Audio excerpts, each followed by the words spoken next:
Hi hello नमस्कार. मी मीनाज world चॅनलमध्ये आपल्या सगळ्यांचं अगदी मनापासून स्वागत करते. आम्ही पुण्यावरून निघालो, तुळापूरला गेलो, संभाजी महाराजांचं दर्शन घेतलं, त्यानंतर रांजणगावला गेलो आणि हा व्लॉग खूप मोठा होईल म्हणून मग त्याचा पुढचा पार्ट म्हणून आत्ताचा मी हा व्लॉग फिल्मिंग केला आहे. आता आम्ही मच्छिंद्रगडावर म्हणजे मायंबाला जायला निघालो आहोत. रस्त्यावर मस्त असं थंड वारं सुटलं आहे. छान लांबच लांब अशा टेकड्यांवर डोंगरांवर पवनचक्क्या आहेत. आणि आता आम्ही श्री क्षेत्र मच्छिंद्रगड सावरगावला जायला निघालो आहोत. हा रस्ता हा मुख्य हायवेपासून 18 किलोमीटरवर मच्छिंद्रगड आहे. नाथ संप्रदायातील नवनाथांपैकी मच्छिंद्रनाथ हे त्यांचे आद्य गुरु होत. त्यांची समाधी संजीवन समाधी मच्छिंद्रगडावर आहे. तिथे मच्छिंद्रनाथांनी आजीवन संजीवन घेतली होती असं सावरगावमधलं मच्छिंद्रगडावर आता आम्ही चाललोय आणि त्या रस्त्याला इतकं सुंदर छान असं वातावरण आहे. अशा मोठ्या मोठ्या पवनचक्क्या लावलेल्या आहेत. पूर्ण आम्ही येईपर्यंत अख्ख्या रस्त्यामध्ये ह्या सगळ्या अशा पवनचक्क्या लावलेल्या आहेत.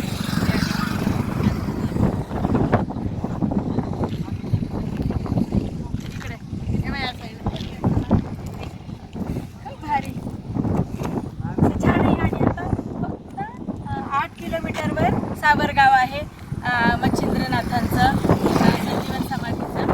आता आम्हाला 6 वाजले. आता दर्शन होतंय की उद्या आजचा दिवस स्टे करावाच लागणार आहे. खूप छान मनमोहक असं वातावरण आहे. तरी जूनचं सुरुवात आहे, अजून पाऊस नाही आहे. पावसाळ्यात किती सुंदर दिसत असेल हा परिसर. सगळं आम्ही आता मच्छिंद्रगडावर चाललेलो आहोत. या सरळ रस्ता आहे, खूप मस्त, खूप छान, अगदी छान. आणि ह्या पवनचक्क्या एवढ्या जवळ मी कधीच पाहिलं नव्हत्या. तर सुंदर पवनचक्क्या आहेत पूर्ण डोंगरावर वीज तयार करण्यासाठी.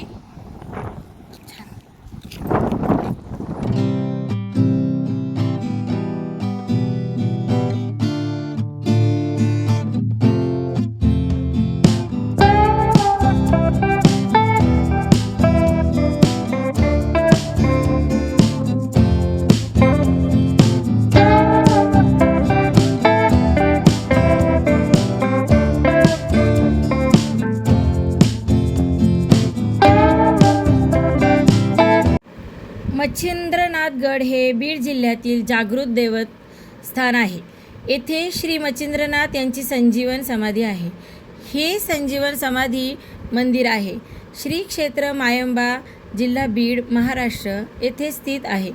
मच्छिंद्रनाथ हे 9 नाथांपैकी एक. त्यातील कवी नारायणाचे प्रथम अवतार असलेले श्री मत्स्येंद्रनाथजी होय. आम्ही मढीमध्ये सावरगावमध्ये मायंबाला पोचलो आहे, जिथे मच्छिंद्रनाथांची संजीवन समाधी आहे. आत्ता अगदी 7 वाजलेत, उजेड आहे अजून. आता बघू दर्शन कसं होते आणि आतमध्ये शूटिंग करायला परमिशन असेल तर आतली शूटिंग करून मी नक्की फिल्मिंग करेल. चला आता मंदिरात. श्री नवनाथ कथासार या मालू कवी विरचित दृष्टांत स्वरूप ग्रंथात उल्लेखित केल्याप्रमाणे कवी नारायणांनी मत्स्याच्या पोटी अवतार धारण केला आणि श्री मत्स्येंद्र हे नाव धारण केले. श्री मत्स्येंद्रनाथ जी हे नाथपंथाचे आद्य नाथाचार्य होत. कौल, मत व हठयोगाचे विवरण करणाऱ्या प्राचीनतम ग्रंथांपैकी एक असणाऱ्या कौल ज्ञाननिर्णय नावाच्या संस्कृत ग्रंथाचे जनकत्व विद्वानांच्या मतानुसार त्यांच्याकडे जाते. मच्छिंद्रनाथ गड येथे मच्छिंद्रनाथ समाधी आहे. नगर व बीड जिल्ह्यात नवनाथ स्वामींच्या अनेक समाध्या आहेत. उदाहरणार्थ वैजनाथ, गंगाखेड रोडवर वडगाव हरंगुळ गावी भर्तरीनाथांचे भव्य संजीवन समाधी मंदिर आहे. सिद्ध परंपरांमध्ये मच्छिंद्रनाथांचे स्थान आदरणीय मानले जाते. मध्ययुगातील भक्ती चळवळीमध्ये प्रमुख भूमिका बजावणाऱ्या या नाथ संप्रदायाचे ते संस्थापक मानले जातात. जगात सर्वात प्रथम श्री भगवान शंकराकडून योग विद्या मिळवून तो योग संपूर्ण जगाला ज्यांनी शिकवला ते स्वामी मच्छिंद्रनाथ होत. विरक्ती आणि वैराग्य यांचे चैतन्यमय आणि जिवंत उदाहरण श्री गोरक्षनाथांच्या रूपाने जगाला प्रदान करणारा महायोगी म्हणजे स्वामी मच्छिंद्रनाथ होय. शाबरी विद्या म्हणजे भानामती किंवा बंगाली चेटूक करणारी विद्या नाही, तर देव महादेव आदी माया पार्वती भिलिनीच्या रूपात असताना तिला लोकभाषेत सांगितलेला वेदच होय. असे संपूर्ण जगाला आवर्जून सांगणारा जगातील महापुरुष म्हणजे स्वामी मच्छिंद्रनाथ होय. महादेवाच्या मानसपुत्राला म्हणजेच वीरभद्राला स्वतःच्या शक्तीचा आणि पराक्रमाचा झालेला गर्व अहंकार संपूर्णपणे घालविण्याचे सामर्थ्य ज्यांच्यामध्ये होते ते ऋषीश्रेष्ठ स्वामी मच्छिंद्रनाथ होत. मच्छिंद्रनाथ महाराजांनी जो लपंडाव मांडला त्यात त्यांनी पृथ्वी, तेज, आप, वायू व आकाश अशी रूपे धारण केली. तेवढेच सोडून गोरक्षनाथांनी त्रिखंड अगदी चाळणीतून चाळून काढले, पण त्यांना स्वामी मच्छिंद्रनाथ सापडले नाहीत अशी आख्यायिका मच्छिंद्रनाथांची आहे. नवनाथांपैकी आद्य गुरु बडे बाबा श्री मच्छिंद्रनाथ महाराज संजीवन समाधी ही मायंबा, सावरगाव, तालुका आष्टी, जिल्हा बीड या ठिकाणी आहे. नाथांचा जन्मोत्सव ऋषी पंचमीला साजरा केला जातो. नाथ संप्रदायी मच्छिंद्रनाथांना महाविष्णूचा अवतार मानतात, तरी सांप्रदायिक नाव मच्छिंद्र किंवा मीन हे प्रसिद्ध आहे. श्री मच्छिंद्रनाथांच्या जयंतीनिमित्त श्री मच्छिंद्रनाथगड म्हणजे सावरगाव मायंबा येथे मोठा उत्सव साजरा करण्यात येतो. श्री क्षेत्र मायंबा हे मच्छिंद्रनाथ गडावर नाथांनी संजीवन समाधी घेतलेली आहे. त्यामुळे येथील वातावरण एक वेगळेच चैतन्य अनुभवाला येते. याशिवाय हे स्थान गर्भगिरीच्या माथ्यावर असल्यामुळे सभोवतालचा निसर्ग मंदिराच्या सुंदरतेनं आणखीनच भर टाकून नाथांच्या चरणी आपली सेवा रुजू करीत आहे असे वाटते. भक्तांच्या उत्साहाच्या आणि भावभक्तीच्या सुगंधाने परिसर अगदी उल्हासित होतो. गडावर श्री मच्छिंद्रनाथांची चैतन्य समाधी आहे. तेथूनच जवळ पाठीमागे धोंडाई देवीचे मंदिर आहे. ही देवी नाथांनी मांडलेली बहीण आहे. गडावर अखंड धुनी असते, ती कधीच विझत नाही. धोंडाई देवीच्या डोंगराखाली एक तलाव आहे, त्याला देवतळे म्हणतात. गडावर जाण्यासाठी वेगवेगळे रस्ते आहेत आणि आता तर मढी ते मायंबा नवीन रस्ता झालेला आहे. मायंबा सावरगाव येथे मच्छिंद्रनाथांच्या समाधी दर्शनासाठी दर गुरुवारी अमावस्या पौर्णिमेनंतर राज्यातून व राज्याबाहेरून हजारो भाविक दर्शनासाठी येतात. तर मच्छिंद्रनाथ जयंती उत्सवानिमित्त व पाडव्याच्या यात्रेनिमित्त लाखो भाविक दर्शनासाठी येतात. गुढीपाडव्याच्या आदल्या रात्री चंदनाचा मच्छिंद्रनाथांची समाधी उघडली जाते. आदल्या दिवशी गंगेहून कावडीने आणलेले पाण्याने समाधीला आंघोळ घातली जाते. त्यानंतर चंदनाचा लेप लावला जातो. या चंदनाचा सुगंध परिसरात दरवळतो. समाधी उघडी असल्याने पाडव्याच्या आदल्या दिवशी रात्री महिलांना दर्शनासाठी बंदी असते. पुरुषांनाही स्नान करूनच समाधी दर्शन दिले जाते. कावडीने पाणी घातल्यानंतर रात्री 12 वाजेपर्यंत समाधी दर्शनासाठी खुली केली जाते. त्यानंतर पाडव्याच्या पहाटे 5 वाजता आरतीनंतर समाधी पुन्हा झाकली जाते. ती पुन्हा पुढच्या पाडव्याला उघडली जाते. आम्ही आता मंदिराच्या आतमध्ये गेलो आहोत आणि तिथे असं मोठं अशी गर्दी आहे, कारण आम्ही अचानक न विचार करताच ठरवलं होतं जायचं, पण दैवयोगानं कर्मधर्म संयोगानं नेमकं त्या दिवशी अमावस्या होती आणि अमावस्या पौर्णिमेला मच्छिंद्रगडावर मोठा उत्सव साजरा केला जातो. भाविक राज्यातून आणि राज्याच्या बाहेरून भाविक तिथे दर्शनासाठी येतात. आम्ही गेलो त्यावेळी संध्याकाळचे 7 वाजले होते आणि भरपूर अशी गर्दी होती आणि आरतीचा वेळ झाली होती. आम्हाला नशिबाने आम्हाला आरती मिळाली आणि नंतर देवाचं दर्शनही घेता आलं आणि मग तिथून प्रसाद घेऊन आम्ही मंदिराच्या बाहेर आलो. आणि त्यानंतर मग तिथे राहण्याची वगैरे अशी विशेष अशी सोय नाही आहे, पण जे लोक येतात तिथे पूजेसाठी देवाच्या दर्शनासाठी लांबून येतात, त्यामुळे मग राहण्यासाठी स्वतःचं सामान बरोबर घेऊन येतात. आम्ही थोडंफार सामान नेलं होतं. मग आम्ही एका ठिकाणी गाडी लावली आणि मग स्वतःच छान वनभोजन केल्यासारखं मस्तपैकी थोडंसं जेवण बनवलं आणि जेवलो आणि त्या रात्री तिथेच मुक्काम केला, आराम केला. छानपैकी जेवलो आम्ही आणि नंतर मग तिथे विकायला घोंगड्या वगैरे विकायला होत्या. असली घोंगडी वगैरे आमच्याकडे नव्हती. मग आम्ही तिथून मस्तपैकी एक छानशी घोंगडी विकत घेतली आणि मग दुसऱ्या दिवशी सकाळी 4-4:30लाच पुन्हा गडबड आरतीची सुरू झाली. पण आम्ही त्या दिवशी काही तिथून दर्शन घेतलं नाही, कारण आम्हाला तिथून निघून मढीला जायचं होतं. आम्ही आमची आवरावर केली आणि मग मढीला जायला निघालो. आणि वातावरण तर इतकं छान होतं, सकाळी पहाटेचं वातावरण. आणि प्रत्यक्ष आपण देवाच्या दारात म्हटल्यावर वातावरण प्रसन्न असतंच नाही का. आणि आम्ही तिथून मग निघालो, तोंड वगैरे धुवून फ्रेश झालो आणि अगदी डोंगरदरीतून 10 किलोमीटर अंतरावर मच्छिंद्रगडापासून कानिफनाथ नाथांचं समाधी मंदिर आहे मढी येथे. तिथे येऊन पोचलो.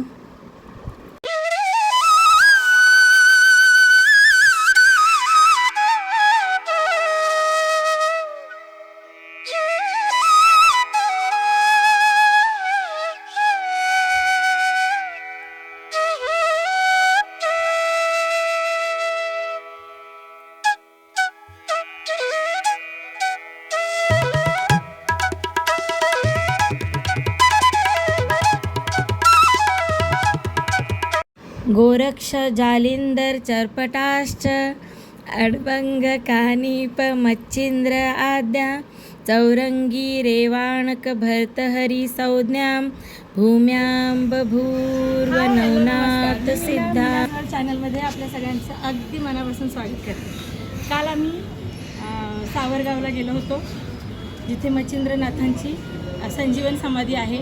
रात्री फार उशीर झाला, दर्शन वगैरे झालं. मग मला काही व्लॉग एंड करता आला नाही, म्हणून मग सकाळी सगळं फ्रेश वगैरे झालो आणि आम्ही इथे आलो आहे का मढीला, जिथे कानिफनाथांची समाधी आहे. गर्भगिरीच्या पर्वतावर घाट शिरस नजीक एका दरीमध्ये श्री आदिनाथ हे वृद्धेश्वराच्या रूपात वास्तव्य करीत आहे. वृद्धेश्वराच्या पूर्वेकडे 5 किलोमीटर अंतरावर सावरगाव नजीक, श्री मच्छिंद्रनाथाच्या उत्तरेस 5 किलोमीटर अंतरावर मढी या गावामध्ये एका टेकडीवर कानिफनाथ हे विराजमान झाले आहेत. श्री नवनारायणांनी श्रीकृष्णाच्या आदेशाने वेगवेगळ्या नाथांच्या रूपाने अवतार घेतले. त्याचप्रमाणे श्री प्रबुद्ध नारायणांनी हिमालयातील एका हत्तीच्या कानामध्ये जन्म घेतला, म्हणून त्यांना कानिफनाथ हे नाव पडले.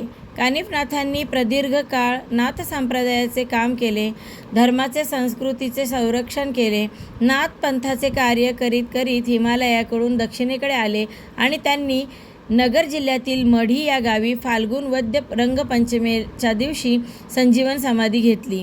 कानिफनाथ मंदिर एका भव्य अशा किल्ल्याप्रमाणे एका टेकडीवर आहे. राणी येसूबाई आणि बाळराजे शाहू महाराज पहिले जेव्हा मोगलांच्या वेढ्यामध्ये होते, तेव्हा राणी येसूबाईंनी श्री कानिफनाथास नवस केला होता की जर माझ्या शाहू महाराजांची सुटका 5 दिवसाच्या आत झाली तर मी कानिफनाथ गडाच्या सभामंडप, नगारखाना इत्यादी बांधकाम तसेच देवाला पितळी घोडा अर्पण करीन. भक्तांनी दिलेली हाक कानिफनाथांनी ऐकली आणि 5 दिवसांच्या आतमध्ये कानिफनाथाने राणी येसूबाई आणि युवराज शाहूराजे पहिले यांची सुखरूप सुटका केली. तेव्हा हा नवस फेडण्यासाठी राणी येसूबाई आणि शाहूराजे पहिले यांच्या आज्ञेने बडोद्याचे सरदार श्री पिलाजी गायकवाड यांनी आपला कारभारी चिमाजी सावंत यास मढी येथे पाठवून त्या ठिकाणी प्रचंड असे प्रवेशद्वार, नगारखाना, सभामंडप, पाण्यासाठी गौतमी बारव इत्यादी भव्य बांधकाम केले. तसेच चैतन्य कानिफनाथांच्या समाधीवर वैदिक पद्धतीने पूजा व्हावी म्हणून, तसेच फाल्गुन वद्य 5 पंचमी या दिवशी भरणाच्या यात्रेची सर्व व्यवस्था पाहावी म्हणून छत्रपती शाहू महाराजांनी वेदशास्त्र संपन्न ब्राह्मण श्री गंगाधर दीक्षित, उपनान चौधरी काशीकर, वास्तव्य पैठण यांना इसवी सन 1743 सनद दिली. या अस्सल ऐतिहासिक पुराव्यावरून वैदिक पूजेची परंपरा मराठे राजे नाथांच्या समाधीच्या ठिकाणी ठेवीत. समाधी मंदिरातील पितळी घोडा हा व सदोदित तेवणारा नंदादीप सुप्रसिद्ध मराठी सरदार कान्होजी आंग्रे व त्यांचा मुलगा बापूराव आंग्रे यांनी अर्पण केलेला आहे. अशा प्रकारे सभामंडपामध्ये एका बाजूला नाथांचे गादीघर आहे, तेथे नाथ विश्रांती करत, समोरच एक होमकुंड आहे. नंतर नाथांच्या घराशेजारीच पूर्वेला श्री भगवान विष्णूंचे मंदिर आहे. त्यातील भगवान विष्णूंची मूर्ती इतरत्र कोठेही पाहावयास मिळत नाही. इतके अप्रतिम लावण्य त्या मूर्तीमध्ये आहे, जणू काही श्री मोहिनीराजच तेथे अवतरल्यासारखे वाटते. मंदिराशेजारीच श्री हनुमंतरायाची मूर्ती आहे. ती मूर्ती पाहून भक्तांनी प्रभू कार्य करण्यासाठी सदोदित दक्ष राहिले पाहिजे असा संदेश हनुमंतरायाची मूर्ती देते. नंतर समाधी मंदिराच्या दक्षिणेला नवनाथांचे सर्वात मोठे गुरु बंधू श्री मच्छिंद्रनाथ यांचे मंदिर आहे. तेथून सरळ पाहिले असता गर्भगिरी पर्वतावरील मच्छिंद्रनाथांच्या मंदिराचे दर्शन भक्तांना मिळते. समाधी मंदिराच्या पश्चिमेला विठ्ठल रखुमाईचे मंदिर असून मंदिराखाली नाथांचे साधना मंदिर आहे, जेथे जाण्याकरिता भुयार आहे व तो एक पूर्वीचा स्थापत्यशास्त्राचा आदर्श नमुना आहे. त्या साधना मंदिरामध्ये शिवलिंग व नंदी आहे व तेथे असलेल्या खिडकीमधून गार हवा येते. गावाची पश्चिमेकडील पाहणी करता येते. विठ्ठल मंदिराच्या पूर्वेला श्री नवनाथांचे मंदिर व पारायण ठिकाण आहे. समाधी मंदिराच्या उत्तरेला श्री भवानी मातेचे मंदिर असून तेथे डाळिंबाची झाडे आहेत. त्याला भक्त जणांनी पूर्वी नाथ भक्त होऊन गेलेल्या डाळीबाईच्या नावाने संबोधतात व त्या डाळिंबीच्या झाडाला भक्त काही तरी संकल्प नवस करून नाडा धागा बांधतात. श्री कानिफनाथ आजही त्या नवसाला पाहून भक्तजनांच्या व्यथांचे निर्दालन करतात. समाधी मंदिरामध्ये श्रीनाथांची संजीवन समाधी असून श्री कानिफनाथांची मनमोहक अशी संगमरवरी दगडाची मूर्ती, तसेच नाथांचे वाहन असलेला व कान्होजी आंग्रेंनी दिलेला पितळी घोडा व दत्तात्रयाची मूर्ती आहे. तसेच गडावर नगारखाना, बरदारी, भव्य सभा मंडप, पाण्याची टाकी, तसेच श्री समाधी मंदिरावरील असलेला प्रचंड कळस व त्यावरील भगवान शंकराचा त्रिशूळ हे मुख्य आकर्षण. याच त्रिशूळाला भक्तगण यात्रेमध्ये काठ्या लावून आनंद उपभोगतात. मढी गावामध्ये हनुमंतरायाचे मंदिर अतिशय प्रसिद्ध आहे. त्याचप्रमाणे श्री भैरवनाथ, श्री दत्त यांचे मंदिर देखील भक्तांना पावणारे आहे. मढी गावाच्या पूर्वेला श्री पवनगिरी नदी वाहत आहे. तेथे नाथ भक्त आवर्जून भेट देतात. नाथ मंदिराच्या दक्षिणेला एक मोठा पाझर तलाव आहे. त्या तलावाला अर्धी भिंत ही नैसर्गिक आहे. त्या भिंतीवरील श्री आदिमाया तुळजा भवानी माता यांचे मंदिर असून तेथे त्यांचे वास्तव्य आहे. या मंदिराच्या उत्तरेला मच्छिंद्रनाथांचे छोटेसे मंदिर आहे. नाथांचं दर्शन घेऊन आम्ही मढीतून निघालो. थोडीशी देवपूजा झाल्यानंतर थोडी पोटपूजा केली आणि आता आम्ही घरी जायला निघालो आहे. पुन्हा भेटूया अशाच एका नव्या व्लॉगमध्ये नवीन माहिती घेऊन. तोपर्यंत तुमची काळजी घ्या. बाय.